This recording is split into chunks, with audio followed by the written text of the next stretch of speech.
አቶ ረታ ልጁን አገኘ። ገጀራው ጩና እንደበደባት። ጌዲዮን በጣም ተጨንቋል። ገጀራው ተብየው ግለሰብ ቤቱን እያንዣበበ እየዞረበት ነው ያለው።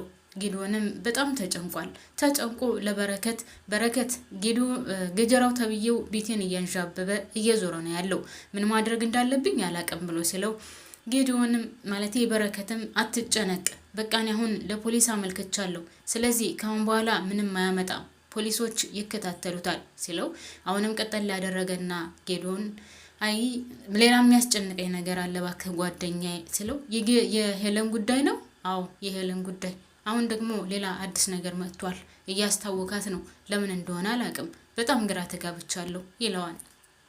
በሌላ በኩል አቶ ረታ ልጁን አግኝቷል ማለት ነው። አቶ ረታ ልጁን አገኘ። አቶ ረታ ከበረከት ቤት ሄዶ ልጁን አይቷታል። ግን ልጅን በግድም ቢሆን መውሰድ አለብኝ እያለ ነበር። ሰላም ጤና ይስጥልኝ ውድና የተከበራችሁ ቤተሰቦች በያላችሁበት የዓለም ዳርቻ ሰላማችሁ ይብዛልኝ። ለዚህ ቻናል አዲስ የሆናችሁ ላይክ እና ሰብስክራይብ እያደረጋችሁ ነባሮች ደግሞ ላይክ ማድረጋችሁን አትርሱ። አመሰግናለሁ። አቶ ረታ ገጀራውን ጠርቶ እያናገረው ነው። እናም ደህና ነዎት ጋሽ ብሎ ገጀራው ሰላም ሊለው ሲል አቶ ረታ ባክህ ቁጭ በል ደግሞ ሰላም ልትለኝ ትፈልጋለህ እንዴ ሲለው እንዴ ጋሽ ምን ሆነው ነው? ሰላም ልለዎት እኮ ብዬ ነው። ምን ነው ጮሁብኝ እኮ ብሎ ሲለው እንኳን መጮህና አንተን መቆንጠጥ ራሱ ይገባኝ ነበር። አንተ የማትረባ አሁን ጩና ያለችበትን ንገረኝ፣ እሷን ሲጥ ነው የማደርጋት፣ ይቺ ማትረባ እች ከሃዲ እያለ ጩናን ይጮህባታል። ጩና እውነቱን የምታውቅ ወይም እውነቱን የተናገረች አልመሰለውም። እሱና ማለቴ ጩናና አቶ ረታ ሁለታቸውም ተማክረው ነው ይችን ልጅ ወለዷት ማለት ነው።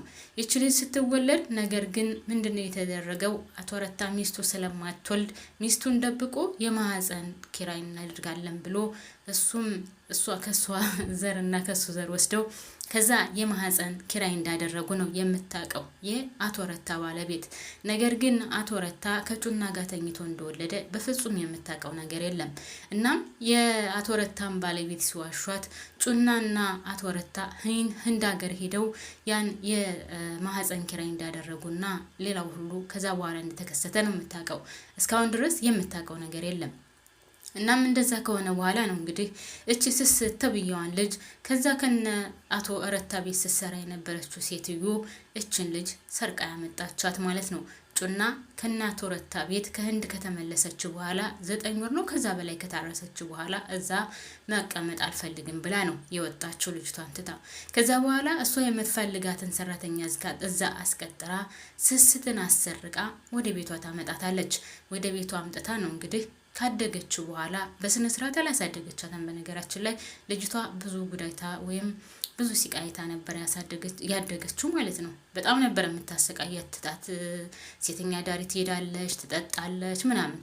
ግን ልጅቷ ፈጣሪ ስለሚወዳትና ከጥሩ ቤተሰቦች ስለጣላት አሁን ያለችበት ሁኔታ በጣም ደስ የሚል ነው። እናም ትክክለኛ አባቷ አቶ ረታ ልጁን አግኝቷታል ማለት ነው። እናም ከገጀራው ጋር ሲደራደሩ እቺ ልጅ እኮ እኔ ያለችበትን አቃታለሁ፣ እሙቲ ያለችበትን አቃታለሁ ብሎ ለአቶ ረታ ይነግረዋል። አቶ ረታም ምን እያልክ ነው ያለው ሲለው አዎ እኔ እሙቲ ያለችበትን አቃለሁ ብሎ ሲለው እችን ልጅ እኔ ከእጅ እስከምገባልኝ ድረስ ወይም ይችን ልጅ ከእጅ ካስገባህልኝ እንኳን አይደለም ቆጥረህና ቀደህ የማጨርሰው ገንዘብ እሰጥሃለሁ ብሎ ለገጀራው ቃል ይገባልታል። ገጀራው ደግሞ ይሄን ነው የሚፈልገው። እና በረከትን 500,000 ካላመጣችሁ እያለ ሲያስጨንቅ የነበረው ሰውዬ አሁን ግን አቶ ረታ እንኳን ቁጥረህና ቀደህ የማጨርሰው ብር እሰጥሃለሁ ብሎ ቃል ገብቶለታል። እሱም ይሄን ነው የሚፈልገው። እናም አሁን የነበረከትን ቤት ታሳየኛለህ ብሎ ሲለው እሺ የነበረከትን ቤት አሳይሃለሁ፣ ነገር ግን ከዛ በፊት ቃል ልትገባልኝ ይገባል፣ እነሱን ምንም ነገር ላታደርጋቸው ወይም መጥፎ ነገር ላታደርግ ብሎ ለአቶ ረታ ያስጠነቅቀዋል። አቶ ረታ ምንም ነገር አላደርግም፣ ችግር የለውም፣ ብቻ ቤቱን አሳየኝ ሲለው እኔ በረከትን ተከታትዬ ነው ያወቅኩት፣ ተከታትዬ ነው ከቤቱ የደረስኩበት ሲለው በቃ አንተ ውሰደኝ ይለዋል። እሱም ይወስደዋል ማለት ነው። ወስዶ አሳየው በሩን። ከዛም በሩን ሲያንኳኳ ናርዲ ልጇን አቅፋ ቁጭ ብላ ስለነበረ እሷ በቃ እኔ ልክፈት ጌዲዮን ይሆናል ብላ ተነስታ ትከፍትለታለች። ምክንያቱም ናርዲ በጣም ፈርታና ተሳቃኒ ያለችው ስታወራ የነበረውም ስለዚሁ ስለ ገጀራው ነበር። ምን ማድረግ አለብን በሚለው ዙሪያ ከጌዲዮን ጋር እና ጌዲዮንም ክስ መስርቻለሁ ከአሁን በኋላ አትጨነቂ ሲላት፣ እሷ ደግሞ ዘበኛ መቅጠር አለብን፣ ዘበኛ ካልተቀጠረ አንተ በወጣህ ቁጥር እኔ ምን አደርጋታለሁ፣ ቢመጣብኝ ምን አደርጋለሁ እያለች በጣም እየተጨነቀች ነበር። እንደዛ እየተጨነቀች ነው እንግዲህ በር የተንኳኳው። ድንገት በሩን ከፈት ስታደርግ አቶ ረታ ናቸው። አቶ ረታ ደህና ዋልሽ ሲላት፣ እግዚአብሔር ይመስገን ማለበል ስትለው፣ እኔ አቶ ረታ ነኝ ሲላት በጣም ነበር የደነገጠችው። በቃ ምን መናገር እንዳለባትና ምን ማለት እንዳለባት በጣም ግራ ተጋብታለች። ምን ነው ደነገጥሽሳ ሲላት፣ አይ ምንም። እንዴ ደነገጥኩ እንዴ? አልደነገጥኩም እኮ ለምን ደነግጣለሁ ብላ የምትናገረው ሁሉ ይጠፋባታል። እናም ያቶ በረከት ቤት ነው አይደል ሲላት፣ አዎ ያቶ በረከት ቤት ነው ማለበል ስትለው፣ እንዴ አቶ ረታ ነኝ አልኩሽ እኮ እሙቲ ያለች እሙቲን ለማየት ነበር የመጣሁት ሲላት፣ እሙቲ የምን እሙቲ ነው? አይ እረስቸው ድስት ጥጄ ነበር ድስቱ ሊያረ ነው ብላ በሩን ዝግት አድርጋበት ትገባለች ወደ ውስጥ። አቶ ረታም በር ማንኳኳታቸውን ቀጥለውበታል። በፍጹም አላቆሙም። በሩን ሲያንኳኩት ደግሞ በኃይል ነው የሚቆረቁሩት። እናም ጌዲዮን ከቤት ውስጥ ሆኖ ሰምቶ ልጅቷን ታቅፎ በር ላይ መጣና፣ ምንድን ነው የተፈጠረው ነገር ምንድን ነው? ናርዲ ለምንድን ነው በር የሚያንኳኩት ሲላት፣ እሱ እኮ መጣ ሰውዬው እኮ መጣ ብላ ድምጿን ቅንስ አድርጋ ትነግረዋለች። እሱም ማነው እሱ ሲላት፣ አቶ ረታ ትለዋለች።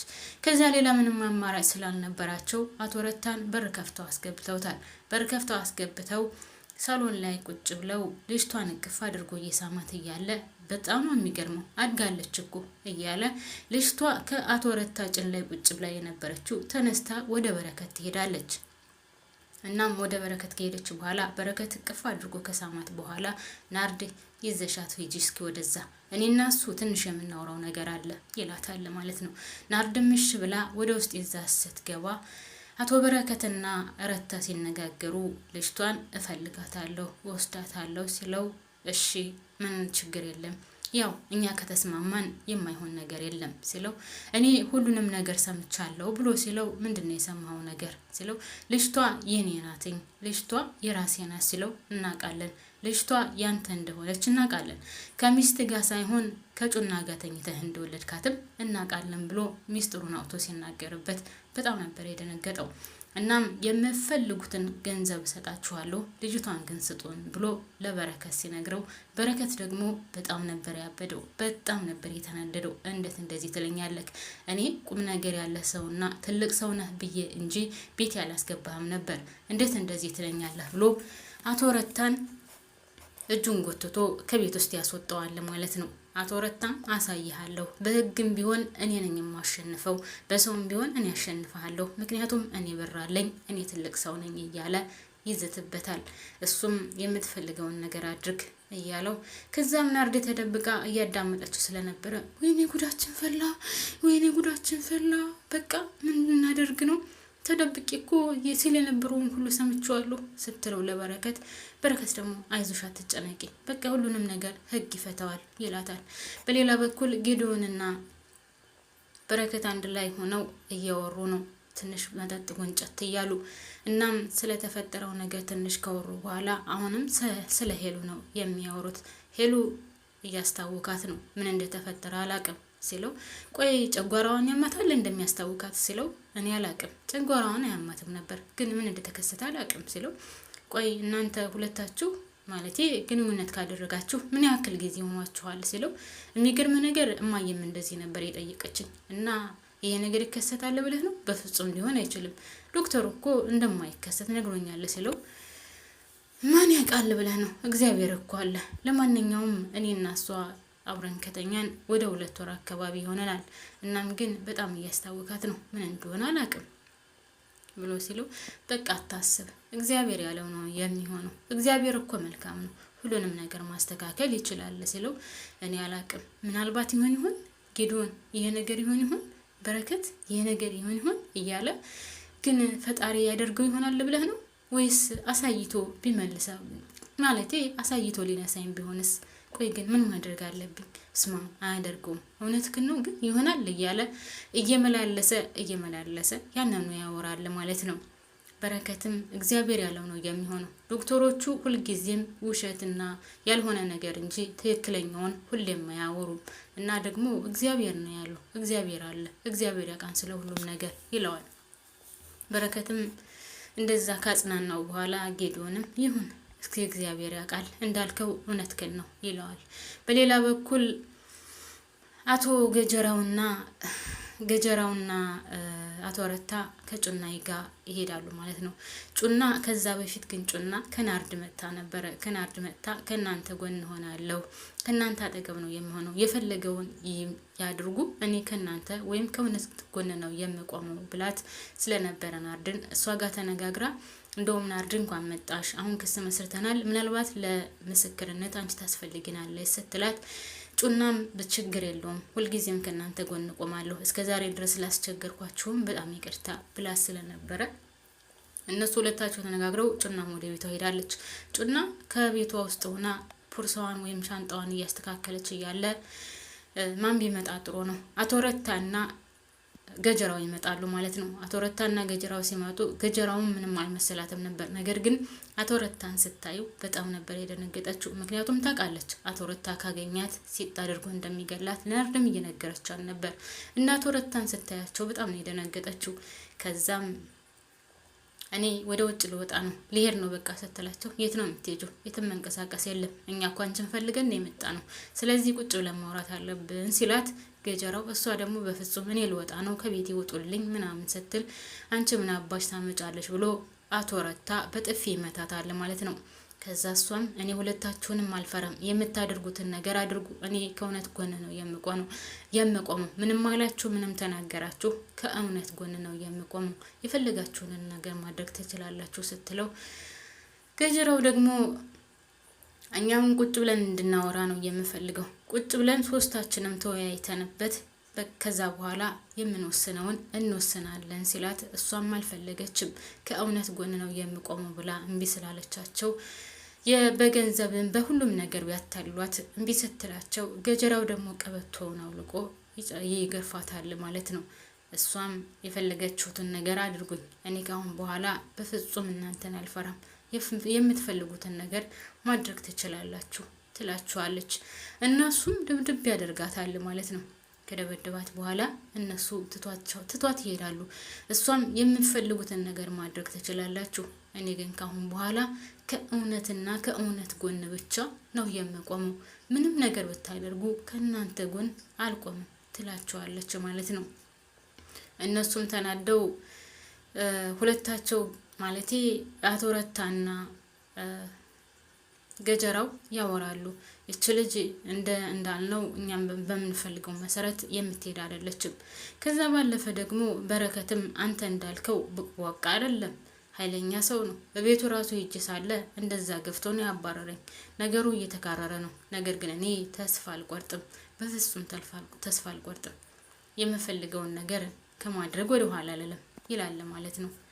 እናም እሷንም እንደዛ ደብድበዋት ከቤት ይወጣሉ። በሌላ በኩል አሁንም በረከትና ጌዶን ተገናኝተው ስለ ሄሎ ያወራሉ።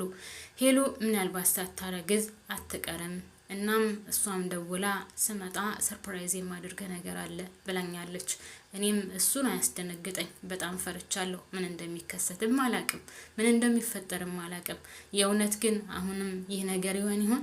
እውነት እንደው ፈጣሪ ልጅ ሰጠኝ ይሆን ወይስ እሷን ያሳጣኝ ይሆን እያለ በጣም እየተጨነቀ ነው። እናም እናትየውም ከሄለን ጋር ስለሆነች እናቴ ደውላ ነግራኛለች። እናም አርግዛለች እያስታወካት ነው። ሄሎም ያው እንግዲህ ስመጣ ሰርፕራይዝ አድርጋለሁ ስላለችኝ በምን አይነት ሰርፕራይዝ ወይም ምን አይነት ሰርፕራይዝ እንደምታደርገኝም የማውቀው ነገር የለም። ብቻ ጓደኛዬ ተጨንቄልሃለሁ፣ ምን ማድረግ እንዳለብኝም አላቅም ብሎ ለበረከት ሲያዋራው፣ በረከትም ጓደኛዬ ምን ላግዝህ፣ የማግዝህ ነገር ካለ እባክህን እርዳኝ ሲለው፣ አዎ ጓደኛዬ ካጠገቤ እንድትሆን እፈልጋለሁ። እኔ ግራ ተጋብቻለሁ፣ ምን ማድረግ እንዳለብኝም አላቅም። ነገር ግን እንደው ፈጣሪ ያግዘህ ብለህ ጸሎት እንድታደርግልኝ እፈልጋለሁ። እኔ ካንተ የምፈልገው ጸሎት እንድታደርግልኝ ነው። ፈጣሪ ሁሉንም ነገር እንዳስተካክልልኝና እንዳሳካልኝ ህልሜን እውን እንደሆንልኝ እያለ ለሱ ይነግረዋል። እናም እሷም ህልምህን እውን አድርግልሃለሁ ብላኛለች እና ምን እንደሆነ ግን አላቅም እያለ ነበር ጌዲዮን። እኔ እዚህ ላይ አበቃለሁ። ለዚህ ቻናል አዲስ የሆናችሁ ላይክ እና ሰብስክራይብ ማድረጋችሁን አትርሱ። አመሰግናለሁ።